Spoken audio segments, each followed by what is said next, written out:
Alright, welcome back. This is going to be the Ottomans in World War One, Part 2.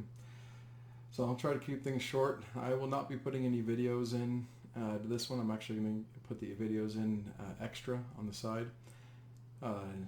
So if you're looking at Canvas, you should see the videos, like say the videos from the movie Lawrence and Arabia, or the video that actually goes along with the lesson today is going to be from a movie called Gallipoli. I'll have those linked in there for you guys to watch. The video for this one is especially depressing. Sorry. I don't know if I could suggest watching the whole thing. The part I'm going to show you will be probably just enough. Or I shouldn't say we'll be showing you in this video, but the part that I'll be linking in. So, going with this, a little bit of review from last time. We talked about the Ottoman Empire and the reasons for why they joined the war. The reasoning that they gave was kind of dumb, but when you look at the the spectrum of events that happened leading up to the late 1800s, early 1900s, and the desire for relevance in the world and to reclaim lost territory, it's understandable why they joined the Central Powers at that time.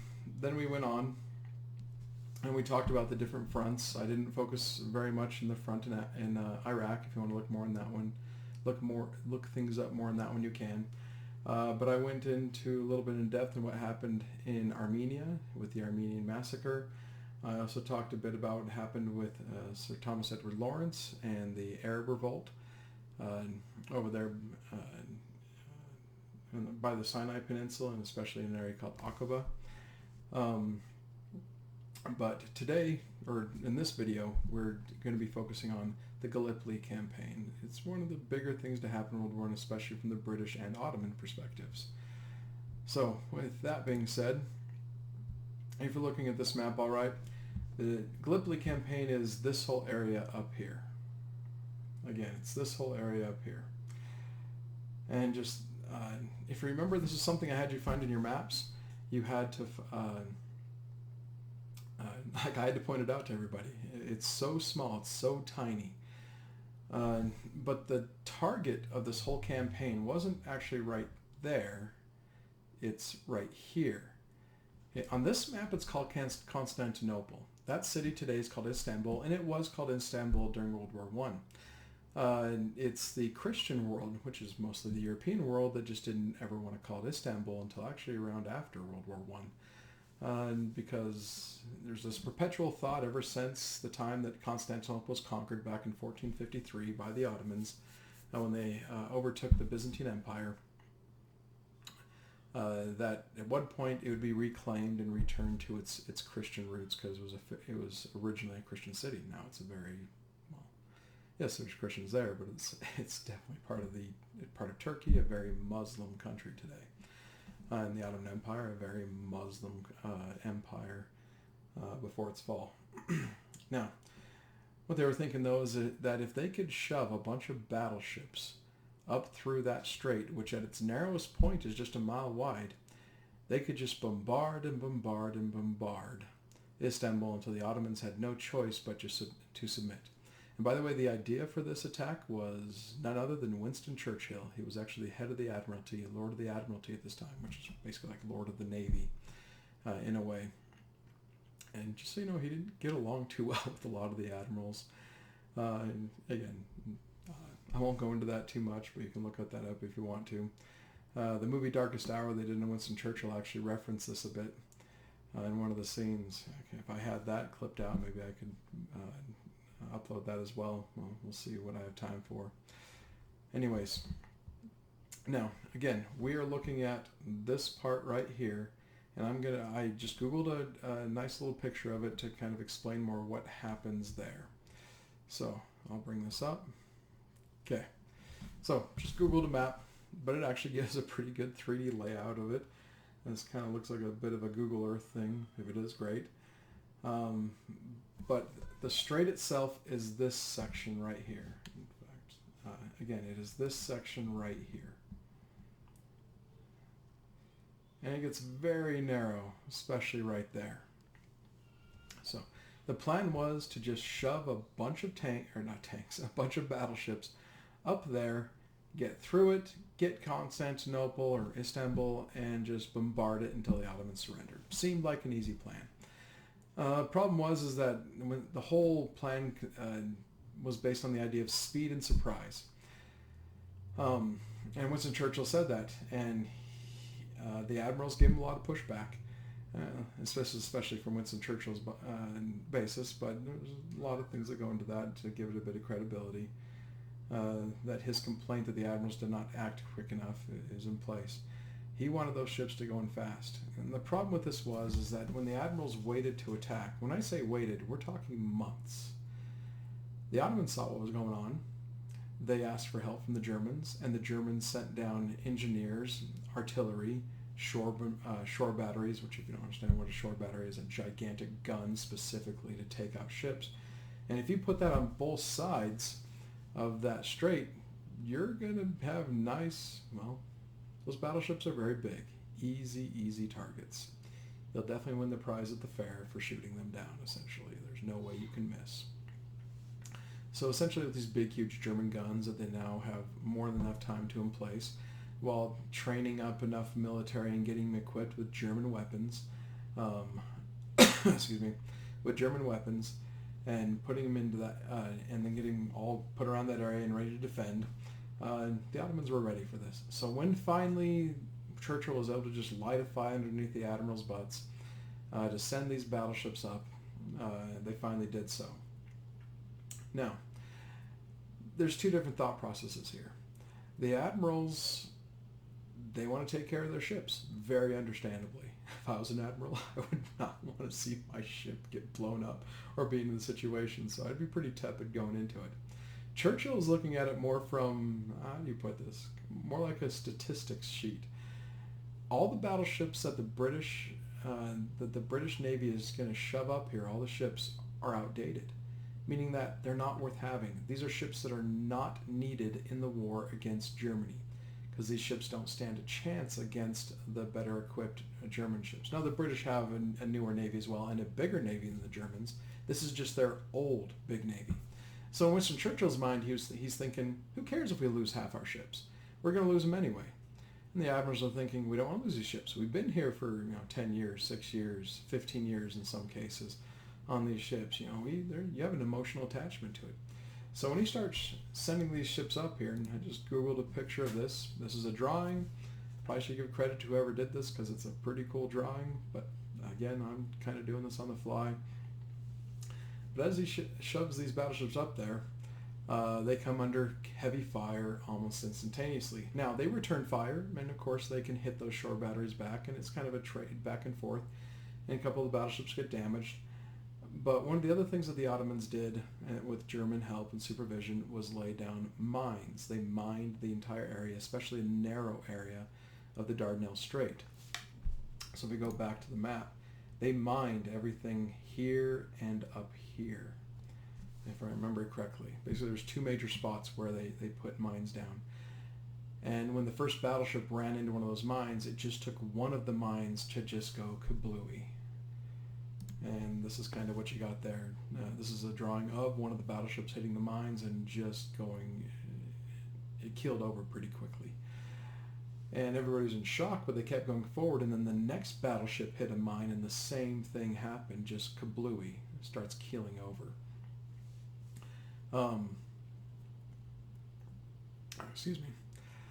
At that point, the admirals stop, the Navy stops, and they bring in the mine layer, or the mine sweepers. They have little boats, they'll sweep up the mines, try to get them out of the way. But when you're sitting there stopped, you're just an even easier target for the shore batteries, for the big German guns to fire at. And they really take a pounding. I can't remember what the official losses were.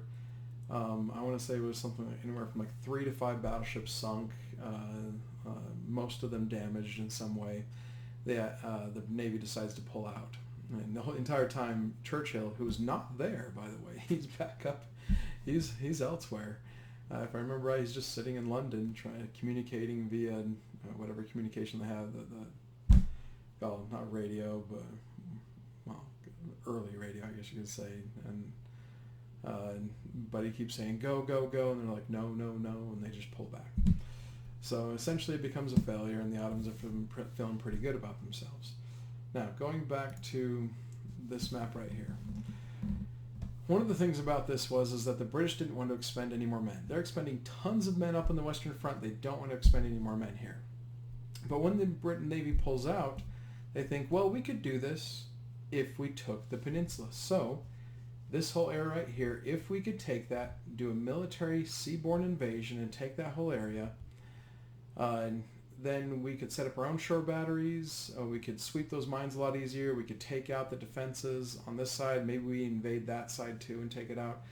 And just make it a safe run for our ships to go up there and bomb Istanbul. Of course, that sounds like a nice plan on paper, but it doesn't go that way. It doesn't go that way. It doesn't go that way at all. This is a combined attack between the British and the French. The French supply soldiers for this as well, but it's mostly a British endeavor. But because they're lacking in troops, they start using a lot of the new, you could say, colonist troops coming in. Mostly a group of troops from Australia and New Zealand, known as the Anzacs, are now coming in.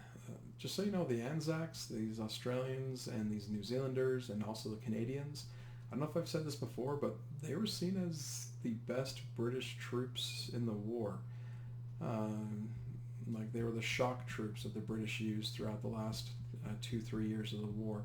And the Germans were always keeping tabs of where are these guys, because wherever these guys are stationed at, that is most likely where the British are going to try to attack or do something pretty crazy. Anyways, bit of a tangent there, but basically the British and French attack, mostly right here. This was the main area of attack, and then right here.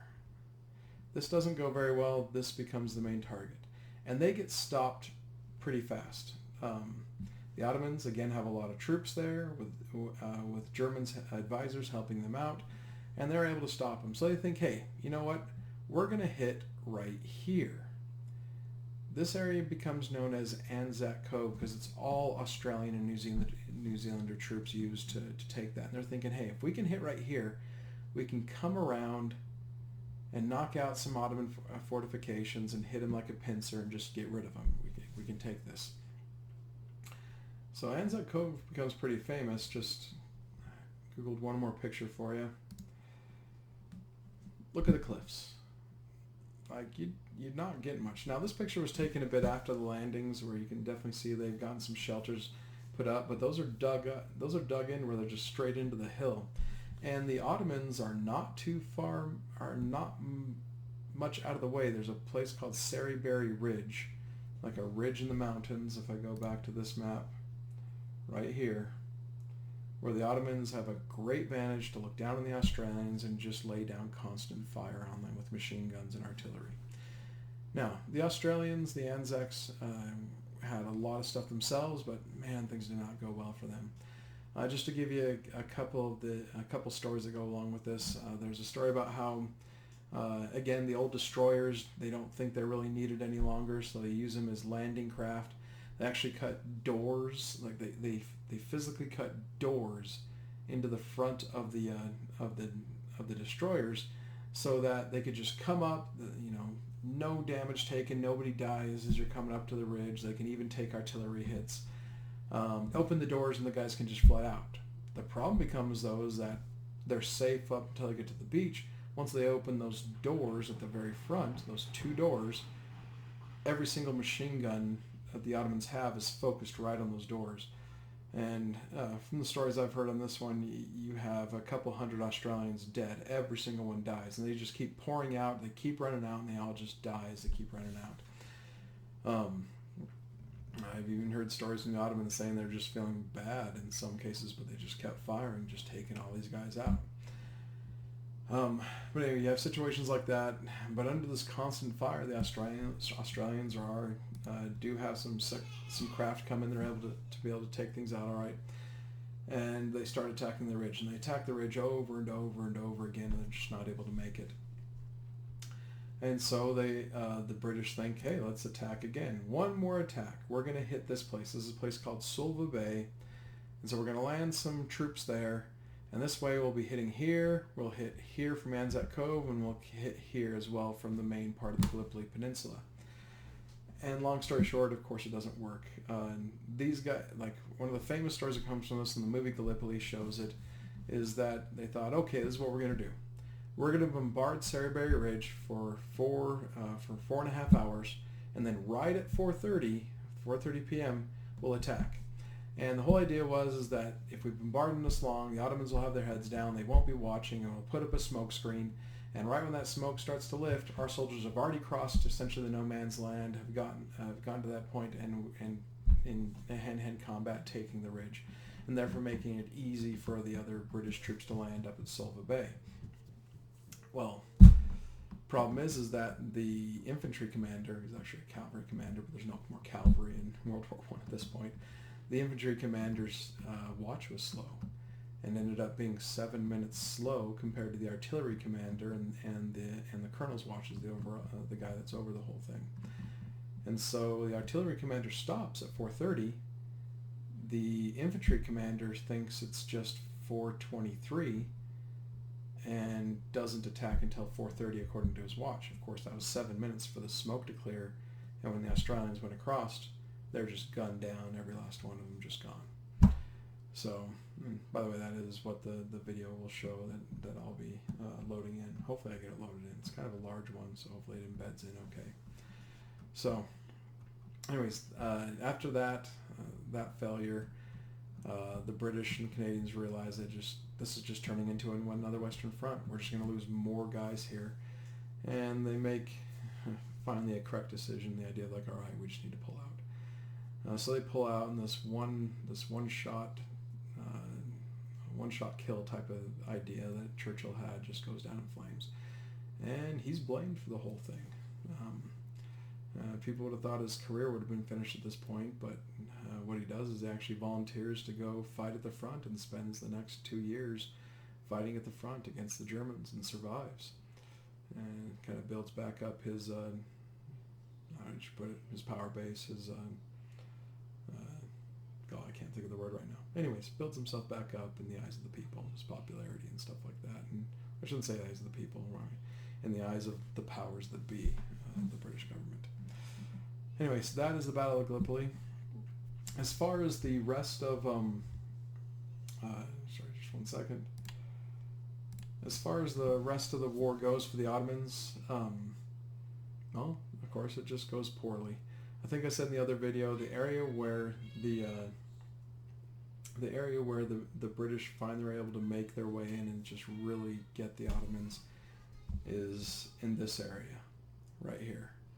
Because of that Arab revolt and the British being able to use them, especially through the efforts of T.E. Lawrence, or Sir Thomas Edward Lawrence, the British push all the way up to Damascus, right here, and cuts off a lot of the supply routes that the Ottoman Empire needs to just keep functioning.